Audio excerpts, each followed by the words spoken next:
எல்லாருக்கும் வணக்கங்க. இப்போ இன்னைக்கு காலையில் ஒரு இன்சிடென்ட் நடந்திருக்கு பாகிஸ்தானில். அது என்ன ஏதுங்கிறத பார்த்துடலாம் வாங்க, வீடியோக்குள்ளே போகலாம். என்ன இருக்குன்னா, பஞ்சாபில் என்ன இருக்குது அப்படின்னா, ஜெய்ஷ் இ முகமதை சேர்ந்த அப்துல் அஜீஸ் எசார் அப்படிங்கிற ஒரு டாப் கமாண்டர் இறந்து போய் கிடந்திருக்கான். இது அவங்க கூட 8 யாரோ இருந்திருக்காங்க, அவங்க தான் பார்த்து சொல்லியிருக்காங்க.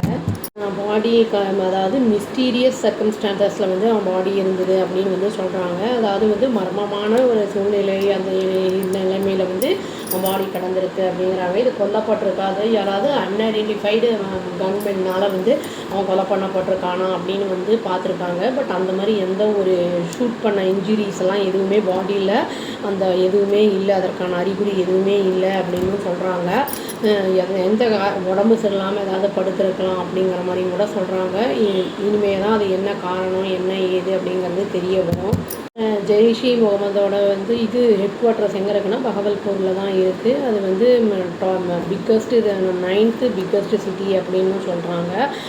அதையும் டார்கெட் பண்ணி பகல்கம் அட்டாக் ஆனதுக்கப்புறம் நம்ம இந்தியா அதையும் டார்கெட் பண்ணிச்சு. அவங்க நிறைய பேர் அதுலேயும் இறந்தாங்க, டெரரிஸ்டெல்லாம் ஆப்ரேஷன் சிங்கூர் டைமில். இந்த ஜெய்ஷ் இ முகமது அப்படிங்கிறது ஐஎஸ்ஐனால் கிரியேட் பண்ணப்பட்டது. இது இந்தியா சொல்லியிருக்கு. இங்கே 2 நாட்டுக்கும் நடுவில் வெறும் இந்த director general of military operations மட்டும்தான் பேசுகிறாங்க. நேஷ்னல் செக்யூரிட்டி அட்வைசர்ஸோ ஃபாரின் மினிஸ்டர்ஸ்லாம் எந்த ஒரு கம்யூனிகேஷன் பண்ணிக்கிறது இல்லைங்கிற மாதிரி தான் சொல்லி நியூஸில் வந்திருக்கு. அதாவது இவனோட தலையீடு நிறைய அட்டாக்ஸ் இந்தியாவில் டெரரிஸ்ட் அட்டாக் ஆனதுக்கு காரணம் நிறைய இருக்குது.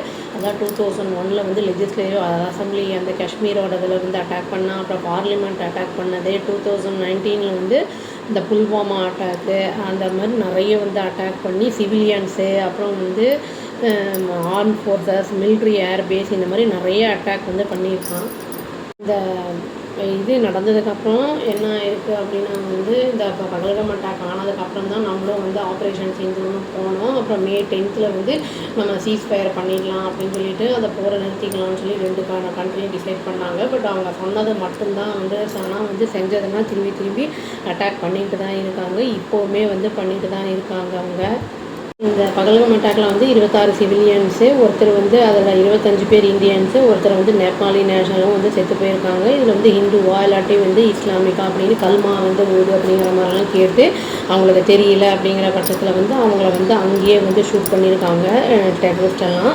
இவங்க நிறைய அல்கொய்தா, அப்புறம் லஷ்கர் இ தொய்பா, அப்புறம் இந்த மாதிரி ஆட்களோடலாம் நிறைய அவங்க லிங்கில் இருக்காங்க அப்படிங்கிறதையும் சொல்லியிருக்காங்க. இது மெயின் காஸ் இவங்களோட டெத்துக்கு என்ன ஏதுங்கிறது அவங்க சொன்னால் தான் தெரியும். பார்க்கலாங்க, வெயிட் பண்ணி. அவ்வளோதான். Thank you. Please do like, share and subscribe our channel and click the all option and tap the bell icon. Thank you.